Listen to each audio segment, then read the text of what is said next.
الرحمن الرحیم۔ صحیح بخاری حدیث نمبر 683۔ حشام بن عروہ نے اپنے والد عروہ سے خبر دی، انہوں نے حضرت عائشہ رضی اللہ تعالی عنہا سے آپ نے کہا کہ رسول اللہ صلی اللہ علیہ وسلم نے اپنی بیماری میں حکم دیا کہ ابو بکر لوگوں کو نماز پڑھائیں، اس لیے آپ لوگوں کو نماز پڑھاتے تھے۔ عروہ نے بیان کیا کہ رسول اللہ صلی اللہ علیہ وسلم نے ایک دن اپنے آپ کو کچھ ہلکا پایا اور باہر تشریف لائے۔ اس وقت حضرت ابو بکر رضی اللہ تعالی عنہ نماز پڑھا رہے تھے۔ انہوں نے جب حضور اکرم صلی اللہ علیہ وسلم کو دیکھا تو پیچھے ہٹنا چاہا، لیکن حضور صلی اللہ علیہ وسلم نے اشارے سے انہیں اپنی جگہ قائم رہنے کا حکم فرمایا۔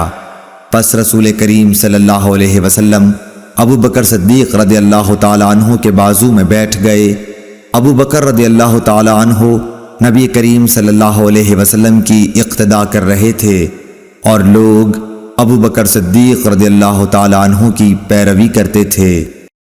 اللهم صل على محمد وعلى آل محمد كما صليت على إبراهيم وعلى آل إبراهيم إنك حميد مجيد اللهم بارك على محمد وعلى آل محمد كما باركت على إبراهيم وعلى